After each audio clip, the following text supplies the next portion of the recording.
to talk on Heart Sutra, as you know. And this subject is a very heavy subject for all of us. And it is actually, how do you say, generally it is known as Heart Sutra. But in Tibetan it is Sherab Nyingbo, you know, Sherab Nyingbo. That is Sherab Viparu Duchimbe Nyingbo. So Sherab Viparu Duchimba means perfect wisdom. Perfect wisdom, right? It is translated as a perfect wisdom.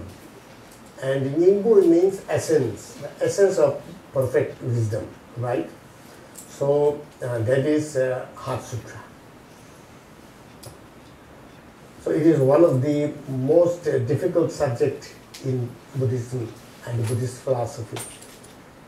And it is also difficult to, academically also very difficult to understand, and practically also difficult to realize. But when you realize this Heart Sutra or perfection wisdom, then only then you can be liberated. So in order to understand perfection wisdom and in order to realize perfection wisdom, we have to get done all the preliminary practices. So today here, most of you already might be familiar with the primary teachings of Buddhism. So I have to go into great detail about that, but I will just touch the points a little bit to remind you so that you can think of that.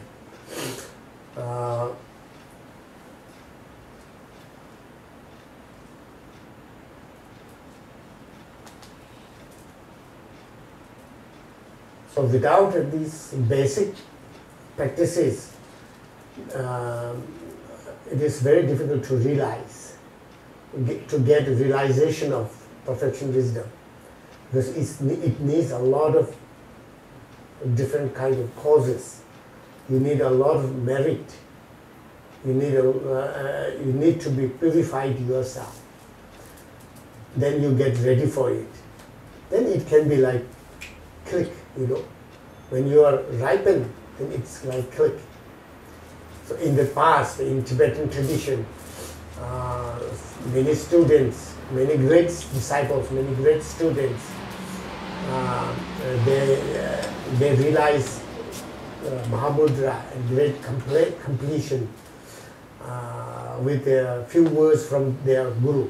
That happens because they are already ripened, so it doesn't take time. In Buddha's time also, when Buddha gave the first, when Buddha turned his first will of Dharma, so he just said about the Four Noble Truths 3 times. He repeated 3 times. And the disciples already attained Aryahood. You know, Aryahood. That means liberated. They immediately got liberated. So they are ripened. So we also can be like that, but we need the primary practices done before getting to it, right? So, so therefore, the practice of Lamrim is it's necessary as a preparation to get to the realization of perfection wisdom, right? So that is all the members of this center. We have already talked quite many times about Lamrim.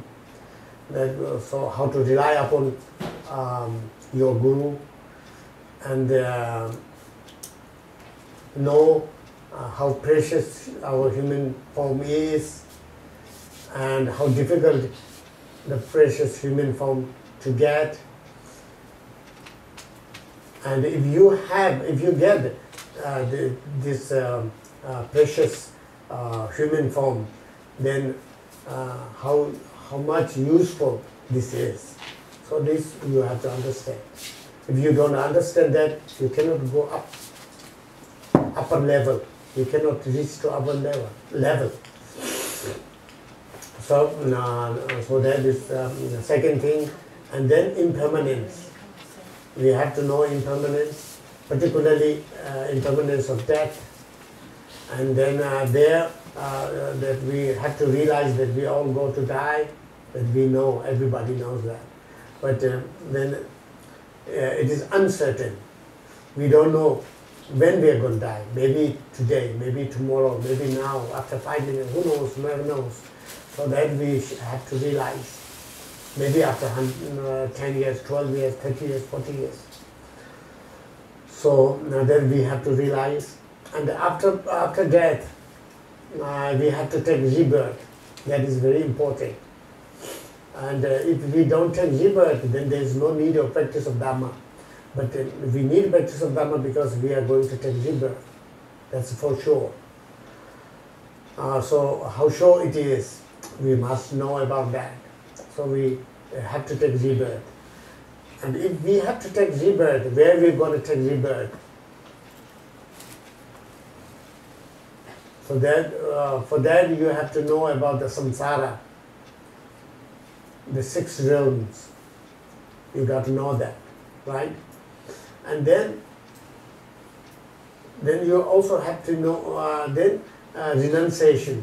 For renunciation, you have to know about the samsara very well.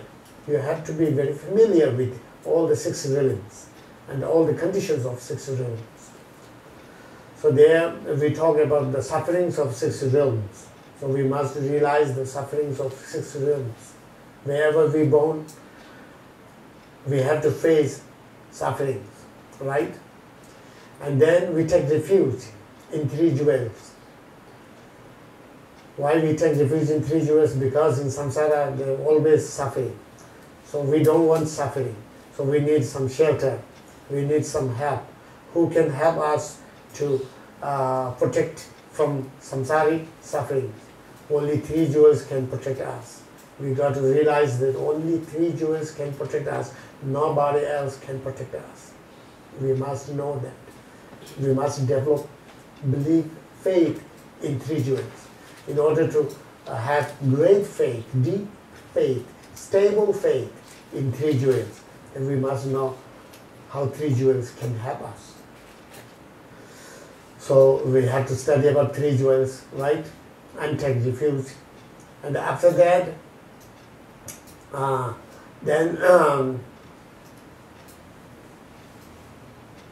then starts real practice of Dharma. And when you start real practice of Dharma, then Buddha taught us 3 trainings. So we have to go through 3 trainings. When we go into the 3 trainings, only then we can be liberated. So we must practice the ethics, ethical morality. That is the first training. And then concentration, or samadhi, or what you call in Sanskrit, shamatha. Yeah, shamatha. That is calm abiding. It is translated in English, calm abiding. So there's a right translation. So that is some kind of mind state. So we have to reach to that mind state. That we have to attain shamatha, concentration, power. And then vipassana. That is perfection, wisdom, vipassana. And then as Mahayana, we believe in Mahayana, we have faith in Mahayana. So we have to practice Bodhi mind, Bodhicit, Bodhi mind. So I think earlier I discussed with Geshe Dorje also. So we didn't get much time to talk about the Buddha Bodhi mind, Bodhi mind. So in the next program, sometime I think it is better if we can, there are 2 programs that you made in the schedule to talk about Green Thara. So I don't have much to talk about Green Thara. I don't know very little about Green Thara. So I said instead of that, we can talk about Green Thara, of course. But if we talk about body mind, that would be very good, and it is very necessary for all of us. Because without body mind, there is no way to become Mahayana Buddhist. And without a body mind, you cannot become Bodhisattva. Without becoming Bodhisattva, you cannot be enlightened, fully enlightened.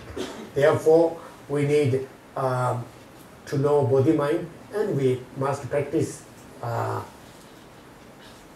body mind. So if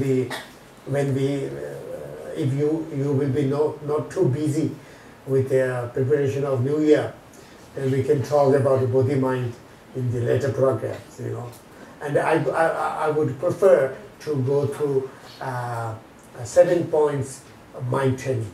So that is my favorite body mind training.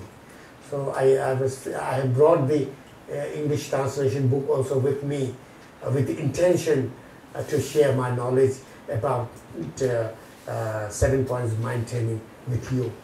So let's see whether we will get a chance or not. So body mind. So that is complete Lamrim, just I touch the points.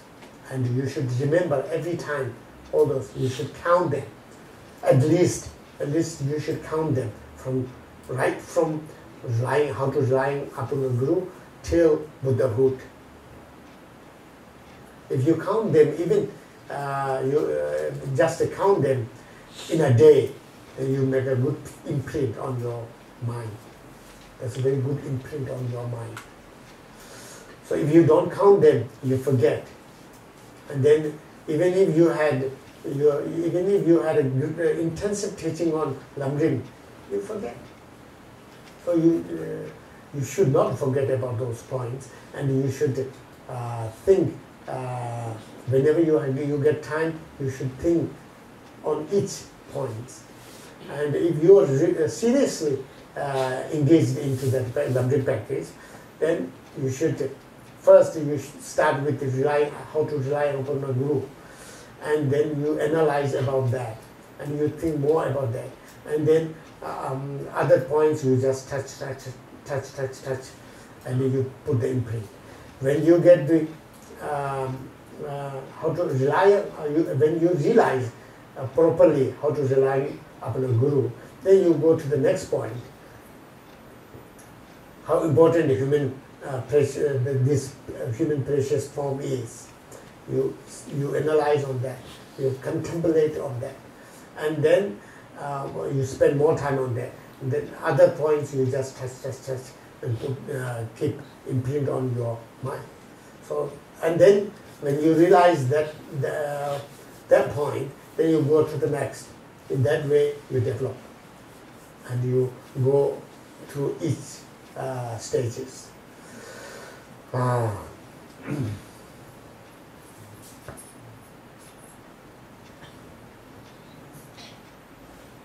So, the perfection wisdom is actually all about emptiness. And Shunyata, we call in Sanskrit, Shunyata. So you talk about emptiness. So we must discuss about emptiness. What is emptiness? So it is one thing I would like to share a story, not exactly a story, but body mind. Maybe next time we can talk about that next time. Anyway, and emptiness. So we have to be careful about to know about emptiness, because we can go wrong. There's similar thoughts. There are many similar thoughts are there. So we might go wrong. If we go wrong, then it will not help at all for us to liberate. Maybe you can meditate hours, you can spend hours meditating on meditating on that subject, and you think you have realized the emptiness, but actually you are somewhere else. Then you spend hours on that, but you are wasting your time. So therefore, it is very sensitive. You have to be very careful. Sometimes the professors, they can explain about emptiness. They can give a talk on emptiness for hours. But if they try to meditate on them, they can go wrong even. So in order to not go wrong, we need all those causes and conditions, merit and purifying. That is very important. Only then we can be saved. That's why I was talking about the points in Lamrim, So I think I should talk a little bit about emptiness. We discuss a little bit about emptiness so that you can have some kind of understanding of emptiness. Some of you might know already emptiness, what is emptiness. Some of you might have already realized what is emptiness. But there are people here who are like me, as beginner, so we need a little bit understanding of emptiness. Then we can just go through the Heart Sutra.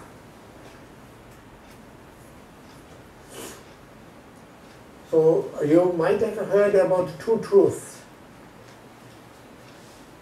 So two truths. The Buddha talked about two truths. He talked about two truths because there are truth, and the truth never can be changed. Truth is true. Truth is truth. You can never change it. So Buddha also cannot change. Buddha just realized what is the truth. What is the truth? And then he said, this is the truth. I have realized this.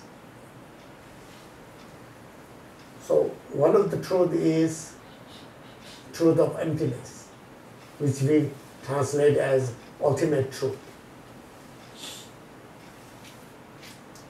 So it is base. This is the base. So the base is there all the time. Whether Buddha Dharma is there or not, whether you practice Buddha Dharma or not, it is always with you. The true truths are always with you. And true truths are everywhere. Everywhere, on all phenomena. True truths. The ultimate truth and conventional truth. What we call it in English. It is translated as ultimate truth and what do you call it? Conventional truth. And that is with you, that is with all the things, tangible things and the intangible things, everywhere. These two truths. So because there are two truths, then to go to enlightenment there are two paths. Now, yes, two paths. The practice of method and practice of wisdom. Practice of method and practice of wisdom. So there are two truths, There are two truths and two paths. Two paths. Practice of, what is that? Practice of method and practice of wisdom. And as a result, there are two results. There are two results. That is two kayas, two bodies of Buddha. Those are the two results. So kaya in Sanskrit, kaya means body. So Buddha's body is called kayas, two kayas. One is form kaya, the physical body. The conventional truth, when we get enlightened, it transforms into physical form or body of Buddha. And then Dharmakaya. So Dharmakaya is, there are two aspects of Dharmakaya. But mainly when the mind, our mind transforms into Buddha's mind, and the Buddha's mind is called Dharmakaya. Dharmakaya. So there is two results, you know. So these two always go together. This is the, how do you call it, two aspects of one coin, same coin. So it cannot be separated, it's always together, you know, together.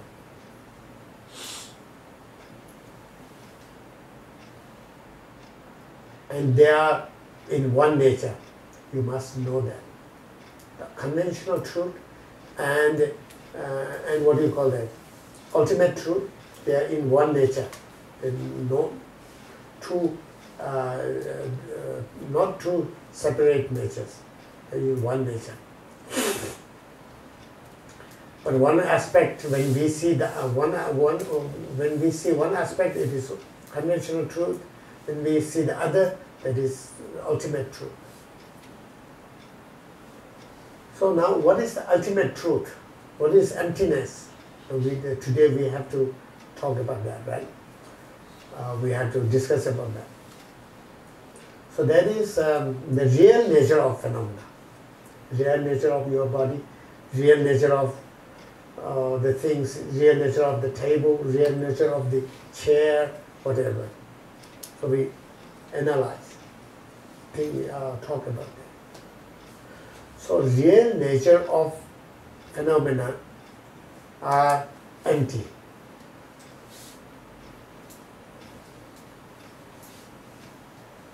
So nowadays the scientists also, they are talking about some kind of emptiness.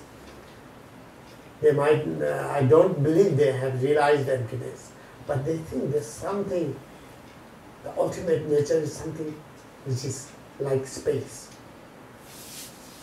You know, they, what do you call the phantoms, or I don't know, the articles, they analyze, and then the particles, you make atoms, you know, and then you analyze, small items, the atoms. Ultimately, where it goes, yeah, atoms. You check, you know, we have a big physical body. It is a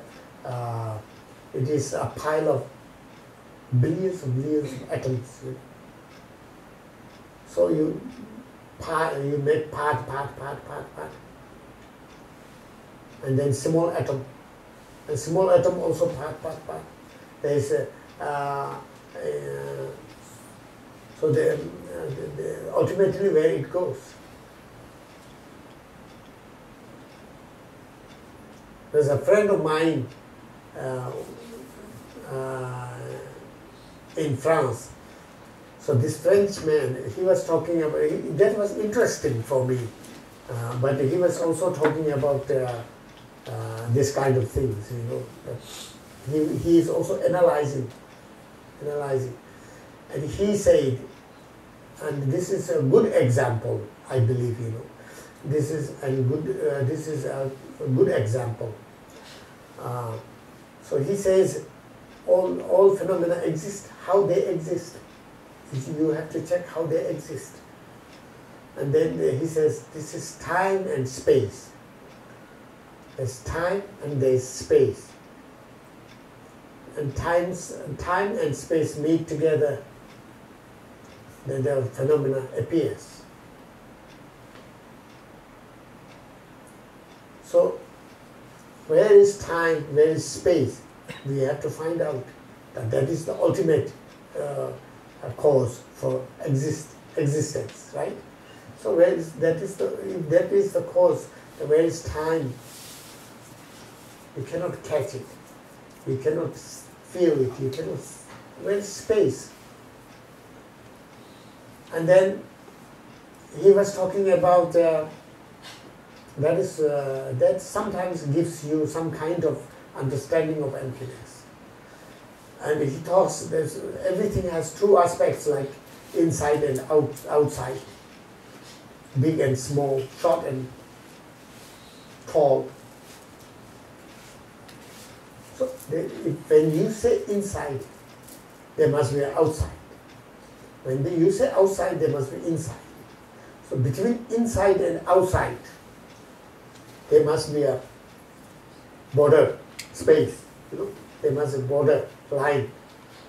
So where it is, we call it inside, inside, and then we call outside. But how you call it? There must be some border, limit, so that you can, this is inside, that is it. You cannot find the limit, border. You cannot find means you cannot catch it, you cannot see it. And that is like a space, and that makes inside exist, that makes outside exist. So all existence comes from that. So it is some kind of that. Emptiness is also some kind of that. So I just tell you this because it might help you to enhance your understanding of emptiness. So we can, and then also you watch television set.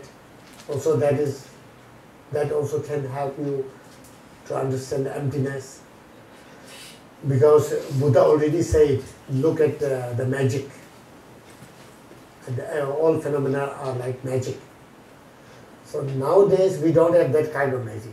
But earlier time, in ancient time, that kind of magicians are there, So they put some, on the stage they make a show, and they put some stones and some piece of wood and so forth.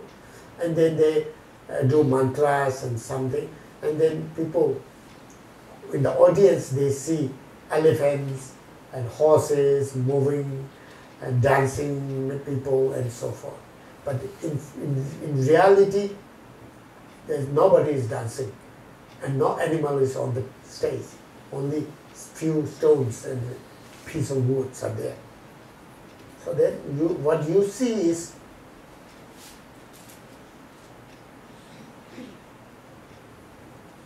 what you see is not the reality. What you see is not what they are.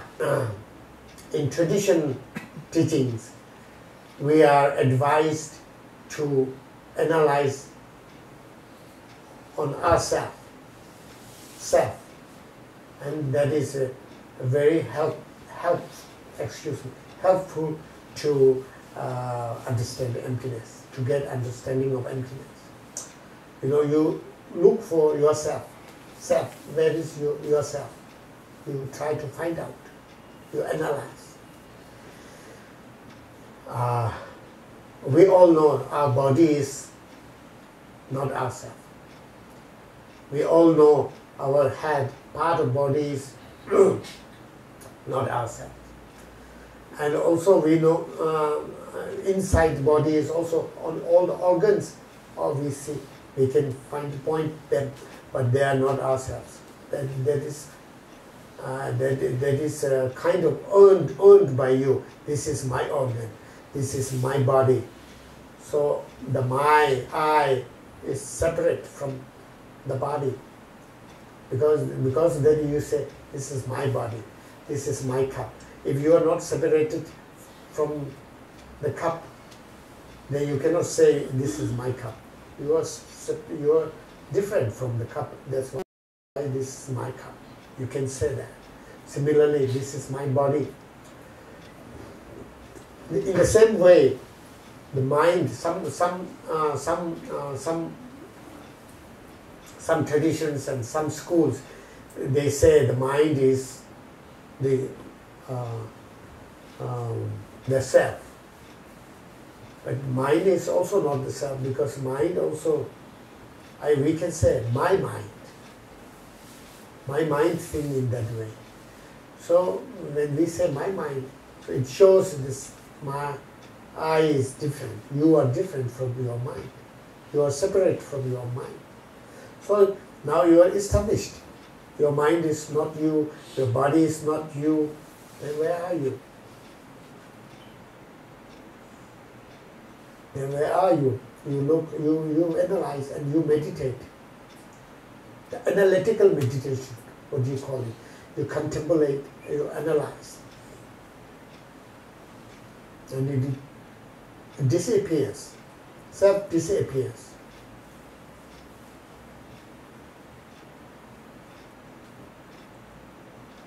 It goes like, dissolved into space. There's nothing there as self. You can call self. But you are there. You are still there. You are speaking. You are talking. You are arguing.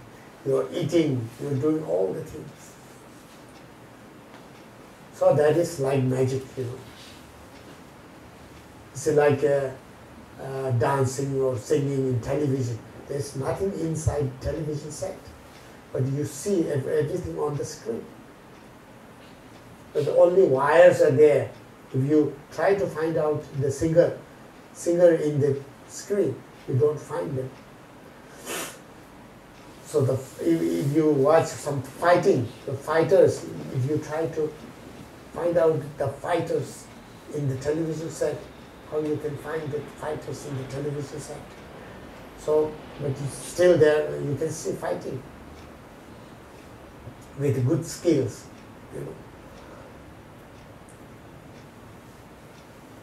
So,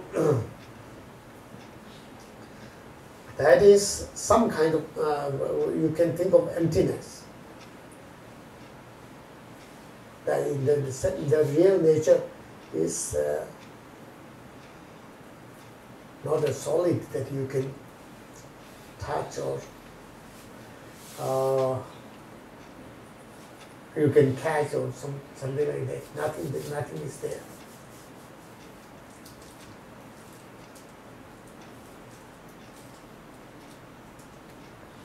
Now, when you talk about emptiness,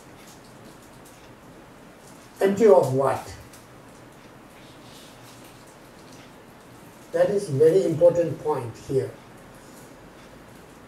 The cup is empty. It's empty of water, empty of tea, empty of coffee, whatever The cup is empty. So that kind of emptiness is not emptiness. That is emptiness. But that is not shunyata. That is not perfection wisdom. The cup is empty. The inside, the emptiness is there. But that emptiness is not perfection wisdom. That emptiness is not shunyata. So, but when you talk about emptiness, you have to negate something. Empty of what? Negate. So here when we talk about emptiness, what do you negate? That is important to realize first.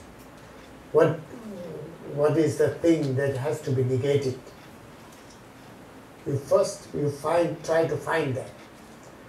And then you find that, then it becomes very easy. Because that thing is not there. It doesn't exist. It is just a projection, your mind projection. You will realize that. Then come to emptiness is very easy. So therefore, when we talk about selflessness, there are two kinds of self.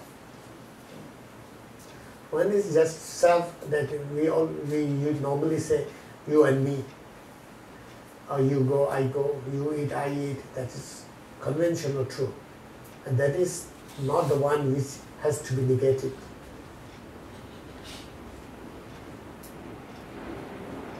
And then, what kind of self to be negated? For selflessness. To establish selflessness, what kind of self to be negated? That is we have a conception that we have a strong self, strong I. I want this, I want that, I want money, I want fame, I want house, I want relatives, friends.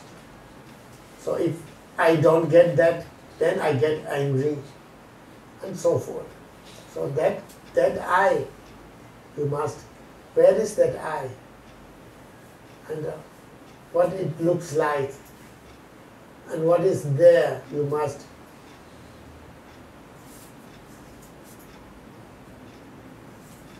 look for, right? That I, that self, which is very independent. It appears which is very independent and which is very important for you.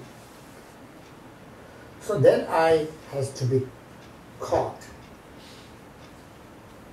And when we try to analyze, we don't find that I.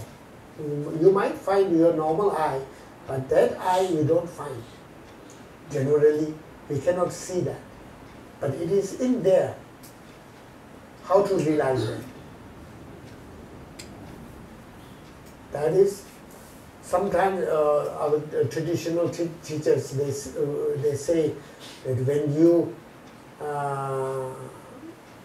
get angry with somebody, then that I comes out. You know, some people tell you, oh, you are bullshit, you are stupid, you are shameless, or something bad words said to you, and then you get angry. How you can say that? How dare you can say that to me? How dare you say I'm stupid?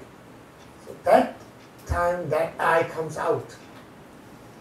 Very strong I, and which is like a king, and which is not dependent on anything. It's very independent, very strong I. So we have to look at that. It's very difficult because you get angry. When you are angry, then maybe you will not be able to analyze. You know, you are lost. But only that, not only, but that time also very good chance to catch that eye. And the other thing, like you say, you go.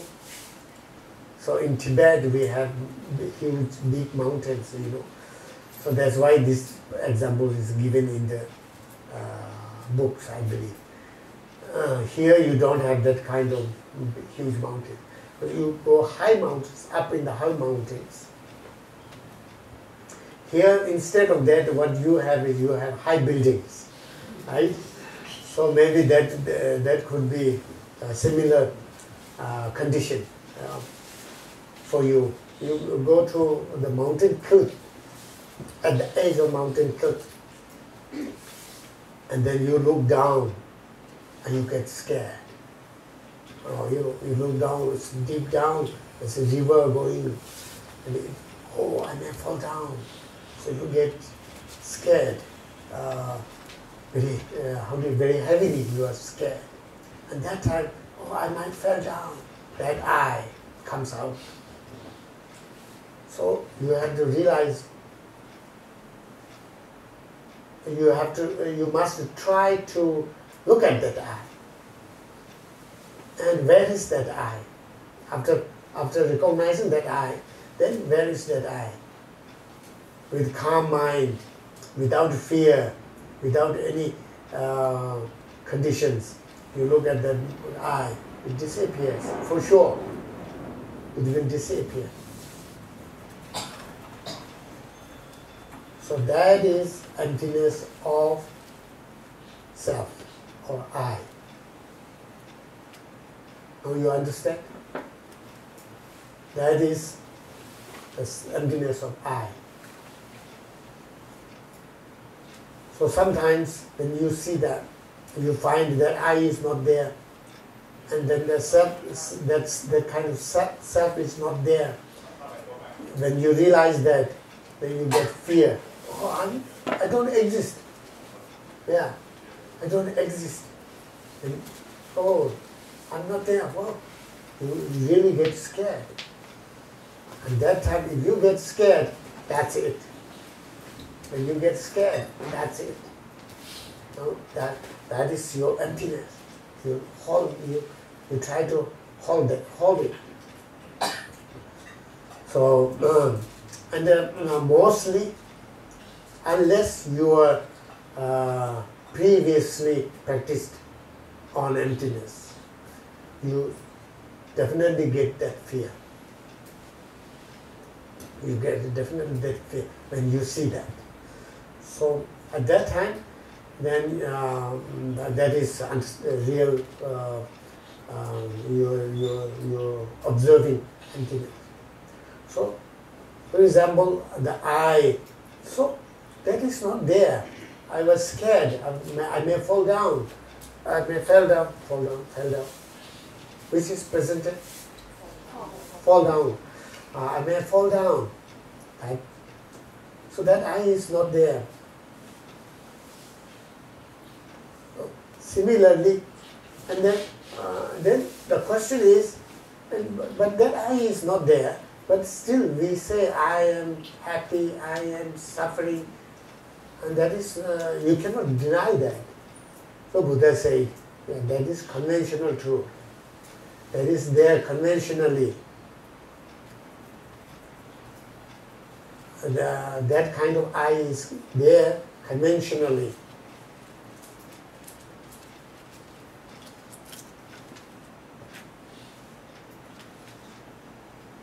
So the conventional, then how does this exist? How does this conventional I exist? That conventional I exists dependently, not independently. So that is dependently. When your body, mind, that is the base of that projection of I. The base of the projection of I is body, speech, mind. So when the base is there, body, speech, mind, then you project I. It is merely a projection of your mind. And that exists. That is not to be negated. That existence is there. And that is true, the conventional truth. Similarly, you go to all the phenomena. It's the same. No, it's a cup, mug, whatever, plate, fruit, whatever. It's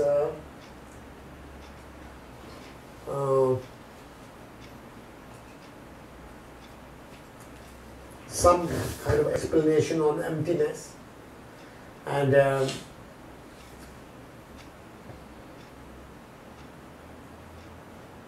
you can also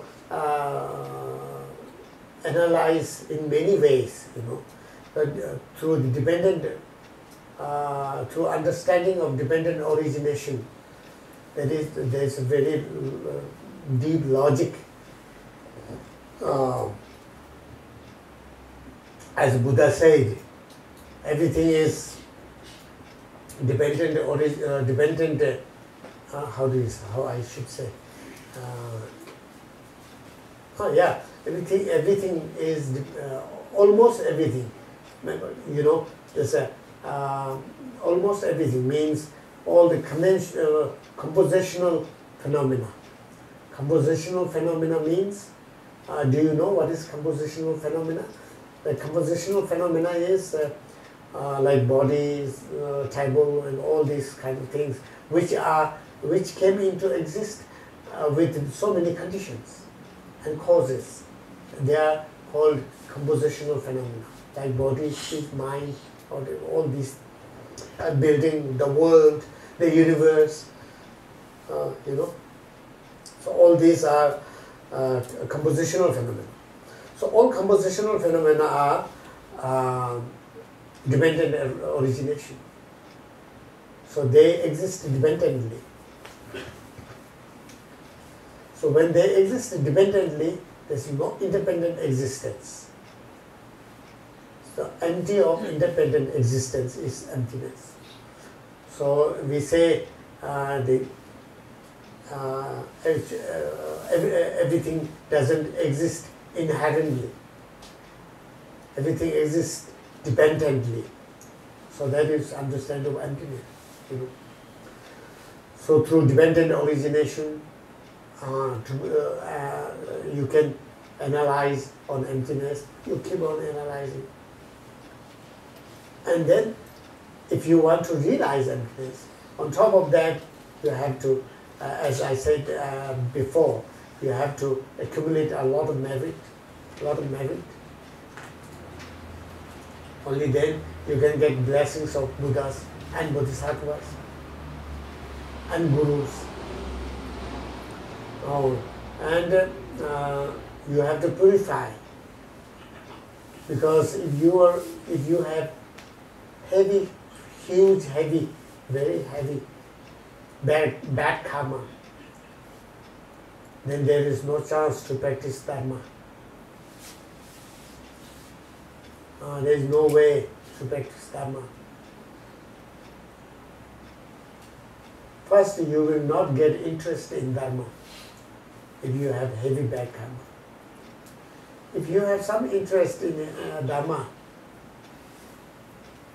maybe you get bored easily, or there might be some obstacles all the time. Whenever you try to study Dharma and practice Dharma, you get obstacles, financial obstacles, or illness, or anything.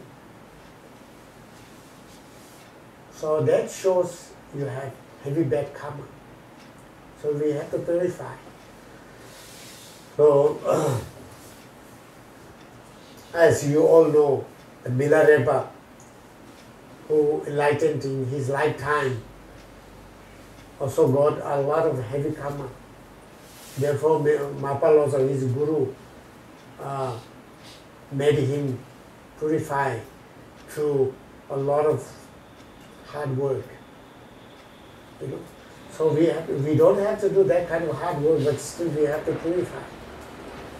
So when you get your heavy karma lighter and lighter, and your accumulation of merit become greater and greater, then you have more chance to realize emptiness.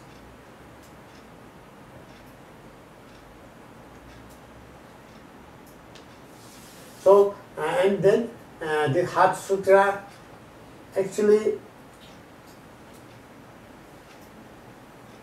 Heart Sutra is Mahayana Sutra. Emptiness is not Mahayana teaching. Emptiness is teaching of Buddhism, which is in Theravada tradition. It has to be in Theravada tradition, as well as Mahayana tradition and Vajrayana tradition. But even in Theravada tradition, the emptiness is practiced for self-liberation. And in Mahayana practice, emptiness is practiced, and emptiness is practiced for to be enlightened, to be Buddha, to attain Buddhahood for the sake of all sentient beings. So in Heart Sutra, then normally a Heart Sutra and all the Panchanaparamita Sutras. So we have Panchanaparamita Sutras, 16 textbooks of Panchanaparamita Sutra. You know, so they all we said in the direct teaching, in words, in that teaching, the direct teaching, Buddha talked only about emptiness. But in hidden, all the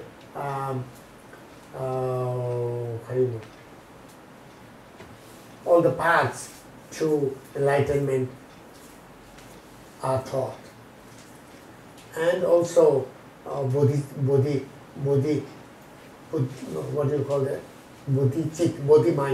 Body mind is also taught.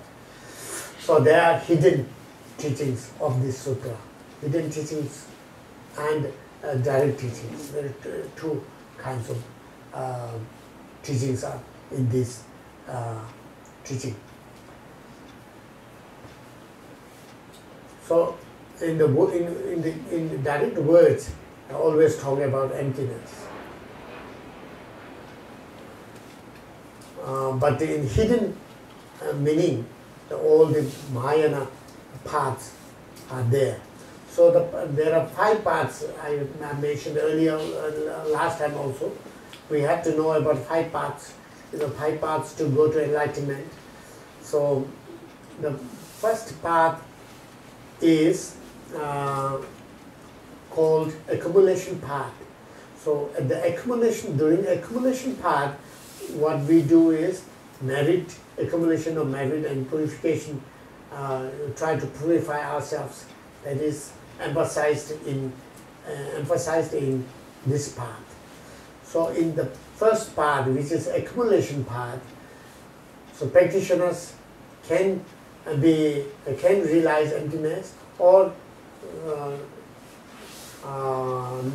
they don't realize emptiness. So both are in that path, But in Mahayana, according to Mahayana accumulation path, you have to have bodhi mind.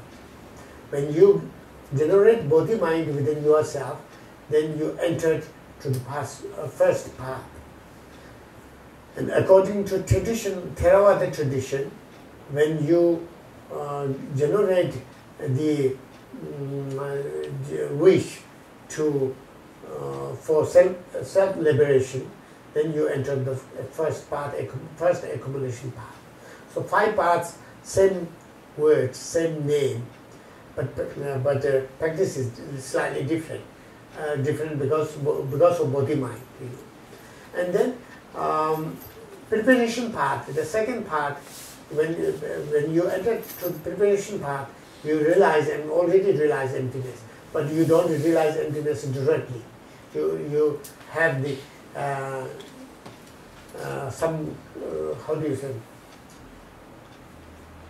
general view of emptiness. You have general view of emptiness. So it is a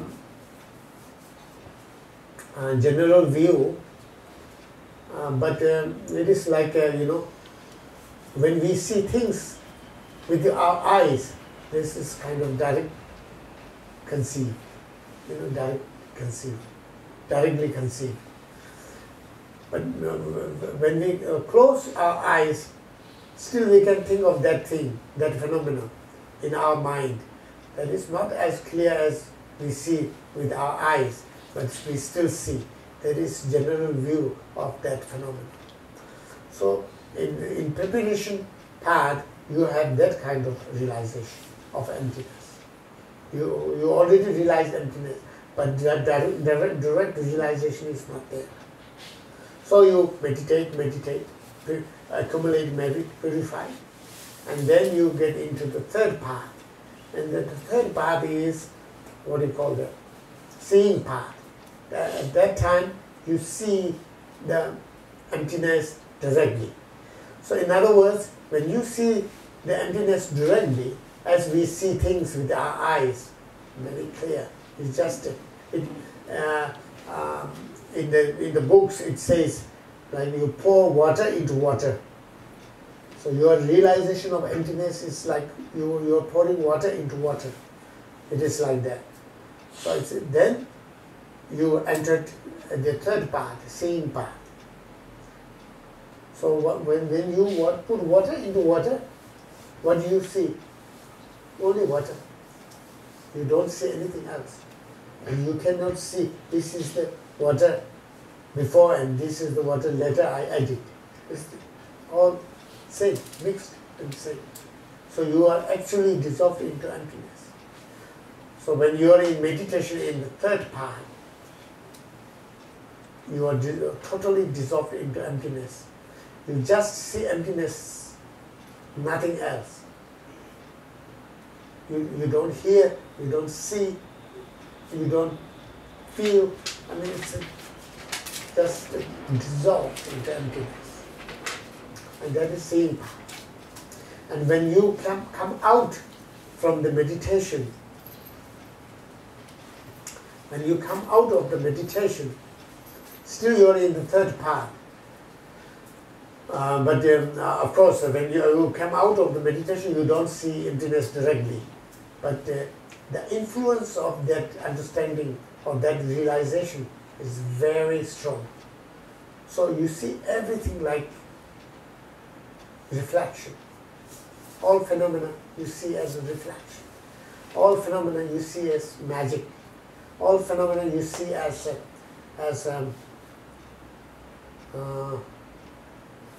echo. You know echo? Echo?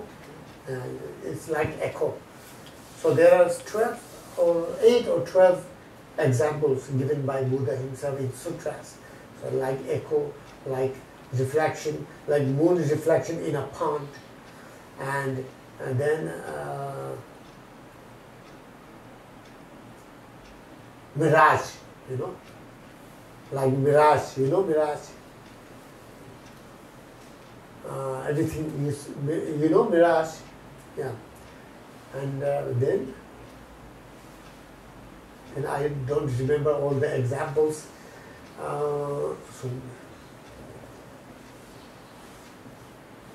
And then there's called a palace of. Now we don't find that nowadays. I don't think so. The palace of smell eaters. The Buddha said that. So I heard if you go deep into the sea, and sometimes there's moisture comes from the sea, and in the space you can see some kind of colors, some kind of images, some kind of palace that is palace of smell eater. So that you see, like nowadays it is better television, you know. So those days there is no television, so Buddha gave that example. So it's like you see something, but it's not there in reality. So that kind of 10 or 8 examples are given.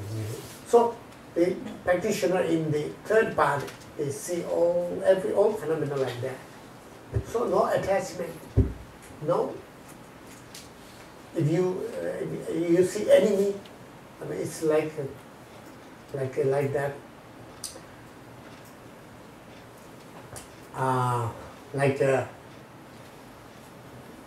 Like you see enemy on the television screen.